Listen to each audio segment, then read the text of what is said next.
नमस्कार, आप देख रहे हैं दूरदर्शन समाचार। आपके साथ मैं हूं पराक्रम सिंह शेखावत। बताएंगे आपको इस वक्त की बड़ी और महत्वपूर्ण खबरें। समाचार की शुरुआत सुर्खियों के साथ।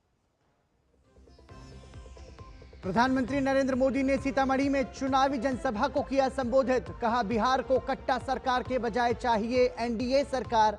अमित शाह, नीतीश कुमार समेत एनडीए और महागठबंधन के नेताओं की भी धुआंधार रैली जारी।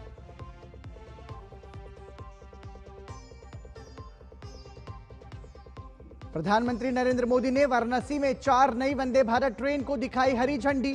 कहा, विकसित भारत बनाने के लिए इंफ्रास्ट्रक्चर विकास पर तेज गति से काम जारी।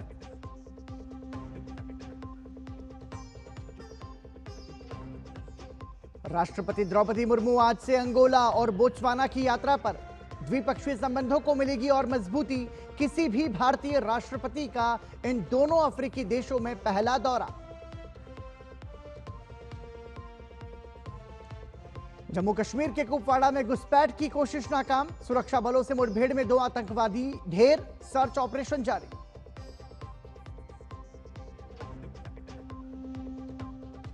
और भारत और ऑस्ट्रेलिया के बीच 5वां और अंतिम T20 मैच ब्रिस्बेन में आज। भारत सीरीज में 2-1 से आगे। सीरीज जीतने के इरादे से मैदान में उतरेगी भारतीय टीम।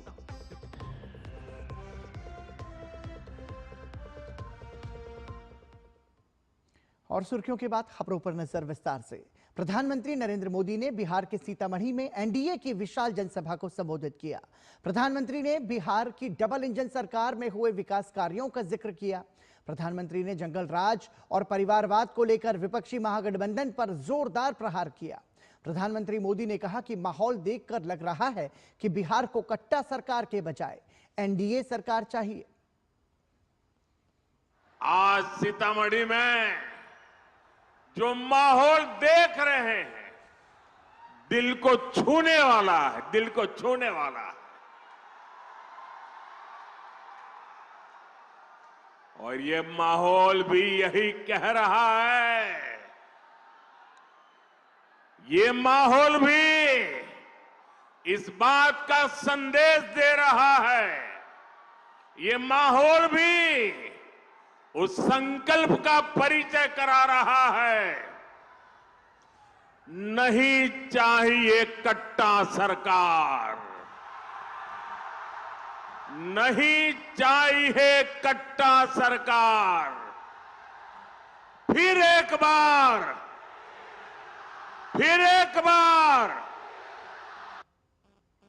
प्रधानमंत्री ने कहा कि बिहार में पहले चरण के मतदान में ही जंगल राज वालों को बड़ा झटका लग चुका है।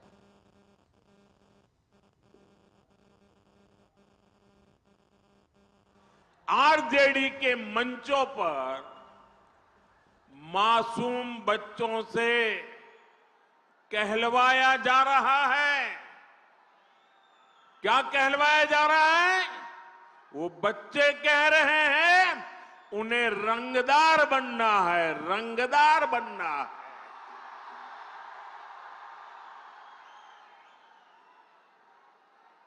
आप मुझे बताइए, बिहार का बच्चा रंगदार बनना चाहिए या डॉक्टर बनना चाहिए? रंगदार बनना चाहिए या डॉक्टर बनना चाहिए? क्या हम हमारे बच्चों को रंगदार बनने देंगे? क्या रंगदार बनाने वालों को जीतने देंगे? बिहार का बच्चा रंगदार नहीं बन सकता। अब हमारा बच्चा इंजीनियर बनेगा, डॉक्टर बनेगा, एडवोकेट बनेगा, अदालत में जज बनेगा।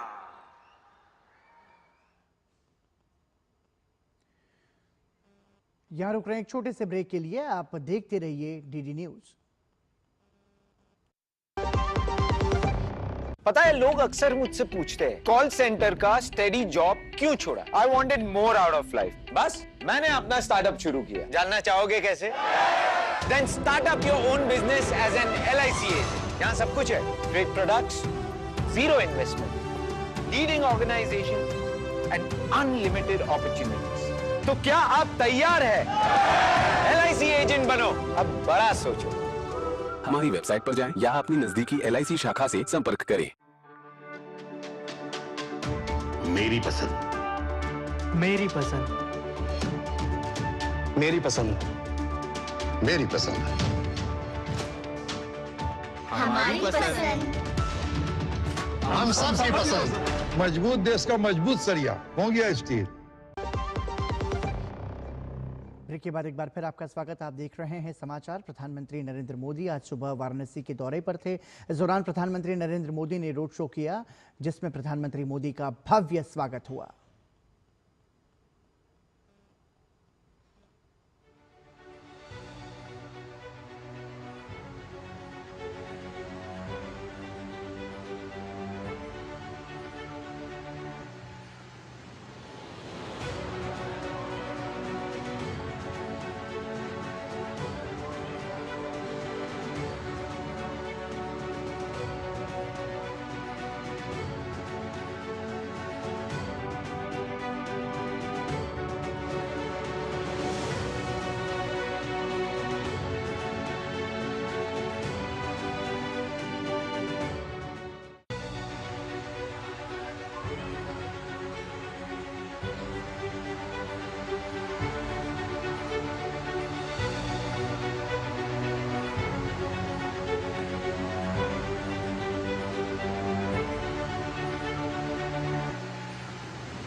तस्वीरें आप देख रहे थे प्रधानमंत्री नरेंद्र मोदी के वाराणसी दौरे के दौरान रोड शो प्रधानमंत्री ने किया, जिसमें लोगों ने उनका स्वागत किया। प्रधानमंत्री नरेंद्र मोदी ने सीतामढ़ी में चुनावी जनसभा में कहा कि बिहार में पहले चरण के मतदान में ही जंगल राज वालों को बड़ा झटका लग चुका है। पहले चरण में जंगल राज वालों को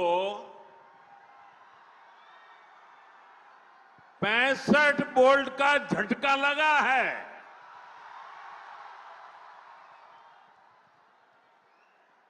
चारों तरफ ये चर्चा है कि बिहार के नौजवानों ने विकास को चुना है, एनडीए को चुना है। बिहार की बहनों बेटियों ने भी एनडीए की रिकॉर्ड विजय पक्की कर दी है।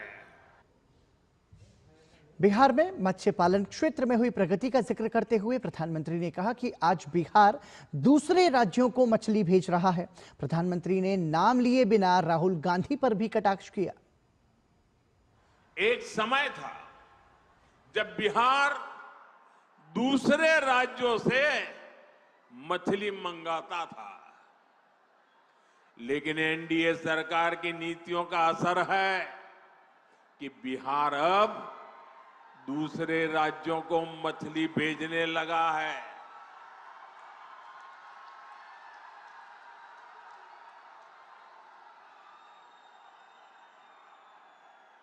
और ये हमारे मछली के क्षेत्र में काम करने वालों की ताकत देखिए। बड़े बड़े लोग भी यहां की मछली अब देखने के लिए आ रहे हैं, पानी में डुबकी लगा रहे हैं। किसी ने मुझे कहा कुछ लोग बिहार की चुनाव में डूबने की प्रैक्टिस कर रहे हैं। केंद्रीय मंत्री और लोक जनशक्ति पार्टी रामविलास के नेता चिराग पासवान ने उम्मीद जताई कि एनडीए 2010 के रिकॉर्ड को भी तोड़ेगा। एक बात तो स्पष्ट है, पहले चरण के रुझान जिस तरीके से आए हैं, हम लोग भी अपने तमाम प्रत्याशियों से फीडबैक ले रहे हैं और इसमें कहीं कोई संदेह नहीं है कि सरकार तो एनडीए की बनने जा रही है और इसमें यह भी संदेह नहीं है कि हम लोग बड़ी मजबूती के साथ सरकार बनाने जा रहे हैं। ऑलमोस्ट 175 के आसपास आज की तारीख में। और मैं ये भी मानता हूं कि जैसे दूसरे चरण का मतदान संपन्न होगा, तब तक अगर हम लोग 2010 वाला भी रिकॉर्ड अगर हम लोग तोड़ें तो उसमें भी किसी को ताज्जुब नहीं होगा। पहले चरण के मतदान के बाद राहुल गांधी बिहार में वोट चोरी को बड़ा मुद्दा बता रहे हैं। वहीं इससे उलट जन स्वराज के संस्थापक प्रशांत किशोर ने बिहार में वोट चोरी का मुद्दा ही खारिज कर दिया है। प्रशांत किशोर ने कहा कि बिहार में वोट चोरी का मुद्दा ना पहले था ना अब है। उन्होंने कहा अगर दिल्ली में वोट चोरी का मामला है तो इसके लिए चुनाव आयोग से जवाब मांगिए या सुप्रीम कोर्ट जाइए। अरे भैया, ऐसा है, ये वोट चोरी का मामला बिहार में आप लोग भी जान रहे हैं कि कभी ना मामला था ना है। और राहुल गांधी विपक्ष के नेता के तौर पर भाजपा से लड़ रहे हैं, वहां पर जो कर रहे हैं वो करें। इलेक्शन कमीशन समझे, राहुल गांधी समझे, नरेंद्र मोदी जी समझे। हम लोग को, बिहार के लोगों को उससे कोई मतलब नहीं है। बिहार में विधानसभा का चुनाव है। बिहार के लोग ये जानना चाह रहे हैं कि यहाँ पर शिक्षा कब होगी, रोजगार कब होगा, बिहार की दुर्दशा कब सुधरेगी। वोट चोरी से क्या लेना देना है? बिहार में कोई आपको मिला अभी रास्ते में कि मेरा वोट कट गया है? जब किसी का वोट कटा ही नहीं है तो क्या आप वोट चोरी बात किए जा रहे हो? भाई, वोट चोरी का मामला है अपना दिल्ली में, अगर मामला है इलेक्शन कमीशन को घेरिए, सुप्रीम कोर्ट में जाइए, देश भर में एजिटेशन कीजिए। बिहार के इलेक्शन को क्यों हाईजैक कर रहे हो उसमें? भाजपा सांसद प्रवीण खंडेलवाल ने कहा कि प्रधानमंत्री नरेंद्र मोदी के मार्गदर्शन में बिहार आज विकास के एक चक्र को लेकर तेजी से आगे बढ़ रहा है। निश्चित रूप से बिहार के लोगों को कट्टा सरकार नहीं चाहिए, जनता को काम करने वाली सरकार चाहिए। इसलिए एनडीए की सरकार बड़े बहुमत से जीतने जा रही है।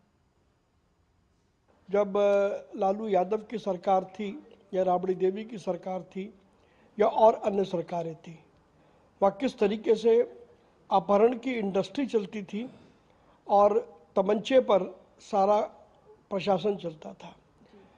तो वास्तव में बिहार आज विकास के एक चक्र को लेकर के तेजी से आगे बढ़ रहा है प्रधानमंत्री नरेंद्र मोदी जी के मार्गदर्शन में। तो निश्चित रूप से बिहार के लोगों को कट्टा सरकार नहीं चाहिए, उन्हें काम करने वाली सरकार चाहिए और इसलिए एनडीए की सरकार बड़े बहुमत से हम जीतने जा रहे हैं। प्रधानमंत्री नरेंद्र मोदी ने आज वाराणसी में 4 नई वंदे भारत एक्सप्रेस ट्रेनों को हरी झंडी दिखाई। नई ट्रेनें बनारस, खजुराहो, लखनऊ, सहारनपुर, फिरोजपुर, दिल्ली और एर्नाकुलम, बेंगलुरु मार्गों पर चलेंगी। प्रधानमंत्री ने वंदे भारत एक्सप्रेस में सवार बच्चों से संवाद भी किया। अत्याधुनिक रेल सेवा को विस्तार देते हुए प्रधानमंत्री नरेंद्र मोदी ने शनिवार को वाराणसी में 4 नई वंदे भारत एक्सप्रेस ट्रेनों को झंडी दिखाई। पीएम ने बनारस खजुराहो, लखनऊ सहारनपुर, फिरोजपुर दिल्ली और एर्नाकुलम बेंगलुरु मार्गों पर वंदे भारत ट्रेन सेवाओं का शुभारंभ किया। आर्थिक विकास और पर्यटन को बढ़ावा देने के साथ साथ इन सेवाओं से यात्रा में लगने वाले समय की भी भारी बचत होगी। आज वंदे भारत, नमो भारत और अमृत भारत जैसी ट्रेनें भारतीय रेलवे की अगली पीढ़ी की नींव तैयार कर रही है। ये भारतीय रेलवे को ट्रांसफॉर्म करने का एक पूरा अभियान है। वंदे भारत भारतीयों की, भारतीयों द्वारा, भारतीयों के लिए बनाई हुई ट्रेन है, जिस पर हर भारतीय को गर्व है। पीएम ने वंदे भारत एक्सप्रेस में सवार बच्चों से संवाद किया। नई वंदे भारत सेवाएं भारत की विरासत के शहरों को देश के विकास का प्रतीक बनाने की तरफ अहम कदम हैं। बेहतर कनेक्टिविटी अपने साथ आर्थिक समृद्धि के अवसर भी ला रही है। पिछले साल बाबा विश्वनाथ के दर्शन के लिए 11 करोड़ श्रद्धालु काशी आए थे। अयोध्या में राम मंदिर के निर्माण के बाद 6 करोड़ से ज्यादा लोग रामलला के दर्शन कर चुके हैं। यूपी की अर्थव्यवस्था को इन श्रद्धालुओं ने हजारों करोड़ रुपए का लाभ पहुंचाया है। पीएम ने उद्घाटन समारोह में मौजूद बच्चों का उत्साहवर्धन किया। देश बीते 11 वर्ष में आधुनिक रेल अवसंरचना के अभूतपूर्व विस्तार का गवाह बना है। पीएम ने काशी में इंफ्रा और स्वास्थ्य सेवा क्षेत्र में हुए कामों का जिक्र किया। आज काशी में अच्छे अस्पताल, अच्छी सड़कें, गैस पाइपलाइन से लेकर इंटरनेट कनेक्टिविटी की व्यवस्थाएं लगातार विस्तार भी हो रहा है, विकास भी हो रहा है और क्वालिटेटिव इंप्रूवमेंट भी हो रहा है। रोपवे पर तेजी से काम हो रहा है। गंजारी और सीगरा स्टेडियम जैसे स्पोर्ट्स इंफ्रास्ट्रक्चर भी अब हमारे पास है। हमारा प्रयास है कि बनारस आना, बनारस में रहना और बनारस की सुविधाओं को जीना सबके लिए खास अनुभव बने। पीएम का अभिनंदन उनके संसदीय क्षेत्र की जनता ने दिल खोलकर किया। पीएम के स्वागत के लिए सड़कों पर भारी जनसमूह उमड़ा। पीएम ने सभी का हाथ हिलाकर अभिवादन किया और इस प्रेम के लिए आभार जताया। Bureau report, DD news.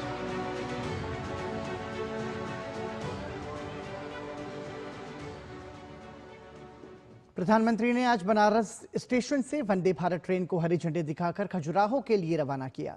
रवाना करने से पहले वो ट्रेन में पहुंचे और कोच में बैठे स्कूली बच्चों से मुलाकात की। बाद में डीडी न्यूज संवाददाता हरिकेश बहादुर ने उन बच्चों से बातचीत की। बच्चों ने बताया कि प्रधानमंत्री से बात करके वो बहुत उत्साहित हैं और उन्होंने जो लक्ष्य दिया है उसे पूरा करने के लिए प्रयास करेंगे। ये वो वंदे भारत है जो वाराणसी से चल रही है खजुराहो के लिए। प्रधानमंत्री खुद आए इन बच्चों से मिलने के लिए और ये वो होनहार बच्चे हैं जिन्होंने प्रधानमंत्री से बात की। तो हम शुरुआत करते हैं, चूंकि ये एक साथ बैठे हुए हैं और सबसे छोटे दिख रहे हैं ये। मैंने प्रधानमंत्री जी से बात की, अपनी कविता सुनाई और उनसे प्रेरणा ली। वे बहुत ही अच्छे हैं, उन्होंने मेरे बात की बात मान रखी और उन्होंने सारी मेरी बात सुनी। सर मैंने पेंटिंग बनाई और उनको काफ़ी पसंद आई। उन्होंने मुझे प्रेरणा भी दी और एक उद्देश्य भी दिया कि हमें कैसे क्या करना है और कैसे आगे बढ़ना है। माननीय प्रधानमंत्री जी ने हमें बताया कि हमें बनारस को स्वच्छ रखने में कैसे योगदान देना है और हम कैसे उनका साथ दे सकते हैं अपनी शहर को स्वच्छ बनाने में। मुझे बहुत अच्छा लगा उनसे बात करके। उन्होंने मुझे बहुत सारी गाइडेंस दी और उनको मेरी पेंटिंग भी बहुत अच्छी लगी। प्रधानमंत्री जी यहाँ आए थे, हम लोग ने उनसे बातें की। उन्होंने हमें बताया कि बनारस को कैसे विकसित बनाना है, उन्होंने कैसे स्वच्छ रखना है। उन्होंने हमें ये बताया कि बनारस को स्वच्छ रखने के लिए स्वच्छता रखना ज़रूरी नहीं है, उनका सहयोग करना ज़रूरी है। प्रधानमंत्री जी यहाँ आए थे और हम सबसे पूछा उन्होंने कि हमने किस कंपटीशन में भाग लिया था, और मैंने पोएम राइटिंग में भाग लिया था। और मैंने पोएम सुना तो नहीं पाई मैं उन्हें, पर कहते हैं कि उन्होंने हमें प्रेरणा दी भारत को कैसे साफ रखें, बनारस को कैसे विकसित बनाएं। मैंने एक पोएम लिखी थी जो कि विकसित बनारस के ऊपर है, और मोदी जी ने हमें ये बताया कि हमें अपना बनारस को कैसे स्वच्छ रखना है, और स्वच्छ रखने के लिए हमें सबका योगदान जरूरी है। जब प्रधानमंत्री महोदय हमारे पास आए तो उन्होंने हमें विकसित भारत, विकसित बनारस कैसे बनाना है इसके बारे में हमें प्रेरणा दी, हमसे हमारे विचार भी लिए और अपने विचार भी हमें प्रदान किए। प्रधानमंत्री जी बहुत अच्छे हैं, उन्होंने हमारे साथ बहुत बातचीत की और उन्होंने विकसित भारत, विकसित बनारस और आत्मनिर्भर भारत के बारे में बहुत सवाल पूछे, और उन्होंने अपने विचार भी प्रदर्शित किए और हमने भी अपने विचार बोले। पीएम मोदी जी ने हमें ये बताया कि हमें वाराणसी को कैसे विकसित बनाना है, और हमें बहुत सारी प्रेरणा भी दी, और कहा कि आप लोग जब योगदान देंगे तभी भारत विकसित बनेगा। ये भारत के भविष्य हैं जिनसे कि प्रधानमंत्री ने चर्चा की, बताया कि कैसे विकसित भारत, विकसित बनारस, और साथ ही विकास करेंगे देश का। जब विकसित भारत होगा तब ये युवा होंगे, जिम्मेदारियां होंगी इनके पास, इसलिए इनको उद्देश्य भी दिया प्रधानमंत्री ने, और साथ ही यह भी बताया कि कैसे बनारस साफ होगा, सफाई होगी तो कैसे विकसित भारत बनेगा, कैसे विकसित बनारस बनेगा। कैमरा पर्सन गौरव गिरी के साथ doctor Harkesh Bahadur Singh Gautam, DD news, Varanasi. Jammu Kashmir में सेना ने बड़ी घुसपैठ की कोशिश को नाकाम करते हुए 2 आतंकियों को ढेर कर दिया। जम्मू कश्मीर में कुपवाड़ा जिले के कैरन सेक्टर में सेना को घुसपैठ की खुफिया जानकारी मिली थी, जिसके आधार पर ऑपरेशन पिंपल का आगाज किया। तलाशी अभियान अभी जारी है।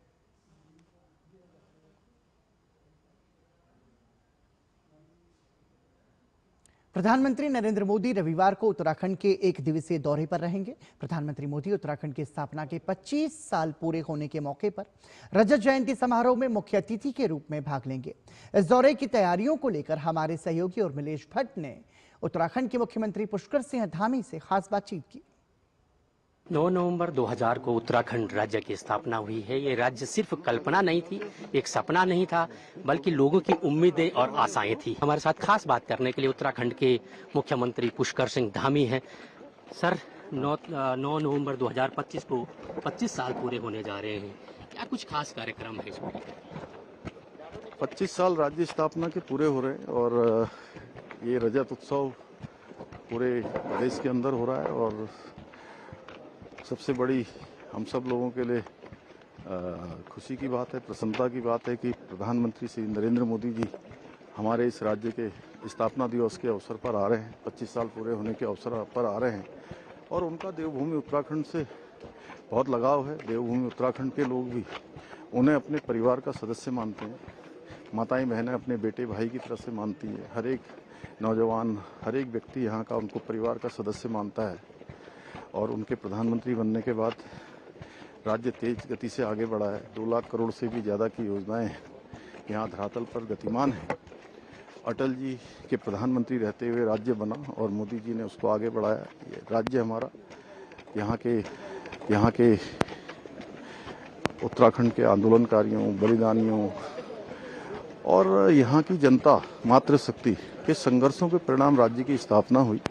25 सालों का सफ़र राज्य का पूरा हुआ है, और ये हमारे लिए बहुत एक बड़ा अवसर है, बड़ी तिथि है। तो उसको हम लोग सब लोग एक जहाँ उपलब्धियाँ, अभी तक के अनुभव, उन सब का एक उत्सव कर रहे हैं, और उससे आगे जो 25 साल आने वाले हैं उन सालों की एक रूपरेखा भी बना रहे हैं। इस 9 नवंबर 2025 को उत्तराखंड अपने 25 साल पूरे होने पर एक भव्य समारोह का आयोजन कर रहा है, जिसमें खुद प्रधानमंत्री नरेंद्र मोदी जो है शरीक होंगे। कैमरा पर्सन विकास और सहयोगी भास्कर के साथ में उर्मिलेश भट्ट, डीडी न्यूज़, देहरादून। दिल्ली वालों को पोल्यूशन से निजात दिलाने के लिए दक्षिणी दिल्ली के नेहरू नगर में एंटी पोल्यूशन कैंपेन शुरू किया गया, जो कि तकरीबन 1 महीने तक चलेगा। अभियान की शुरुआत भाजपा के राष्ट्रीय महामंत्री अरुण सिंह ने हरी झंडी दिखाकर की। आप देखिए यह रिपोर्ट। हमें दीजिए इजाजत, नमस्कार। प्रदूषण पर प्रहार करते हुए दिल्ली में एंटी पॉल्यूशन कैंपेन की शुरुआत हुई है। ये अभियान लगभग 1 महीने तक चलेगा।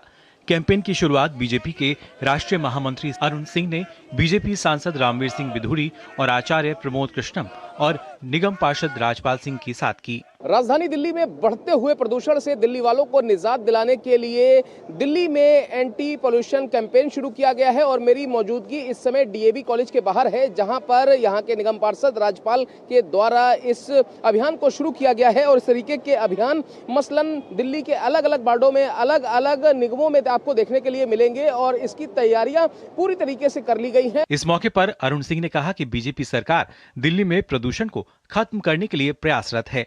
2026 तक दिल्ली को प्रदूषण मुक्त करना है। राजपाल सिंह जी के नेतृत्व में जो यहाँ के बहुत ही लोकप्रिय यहाँ के कारपोरेटर हैं, आज बड़ी संख्या में गाड़ियों का उसके माध्यम से जो स्वच्छता का अभियान इन्होंने प्रारंभ किया, यह पूरा का पूरा क्षेत्र प्रदूषण मुक्त रहे, उसके लिए जो इन्होंने संकल्प लिया, अभियान शुरू कर रहे हैं, इनका अभिनंदन करते हैं। केंद्र सरकार माननीय प्रधानमंत्री मोदी जी के नेतृत्व में और यहाँ रेखा गुप्ता जी के नेतृत्व में अनेकों उपाय लिए हैं। 2026 तक यह लक्ष्य है कि यह 40% दिल्ली का प्रदूषण कम हो। अभियान के बारे में निगम पार्षद राजपाल ने बताया कि ये अभियान दक्षिण दिल्ली के श्रीनिवासपुरी और आसपास के इलाकों में 8 अलग अलग मार्गों पर तकरीबन 1 महीने तक चलाया जाएगा। हमने 8 रोड और 8 ही टीमें तय की हैं। 8 रोडों पे अलग अलग टीम कंटिन्यूस प्रोग्राम को ऑर्गेनाइज करेगी और जो मेरा क्षेत्र है श्रीनिवासपुरी वार्ड, इसको मैंने जीरो मुक्त प्रदूषण करने का संकल्प लिया है। आज इस पर हमने जितने मेन रोड्स हैं इनके ऊपर ये एक मेजर ड्राइव चलाई है। आपको बता दें कि दिल्ली की सीएम रेखा गुप्ता शुरुआत से ही दिल्ली को प्रदूषण मुक्त बनाने के लिए संकल्पित हैं। दिल्ली वालों को पॉल्यूशन से निजात मिले, इसके लिए बीजेपी की नई नवेली सरकार, रेखा गुप्ता सरकार लगातार प्रयासरत है और इसी दिशा में इस कैंपेन की भी शुरुआत की गई है। दिल्ली से कैमरा पर्सन केशव के साथ मैं मोहित शुक्ला, दूरदर्शन न्यूज।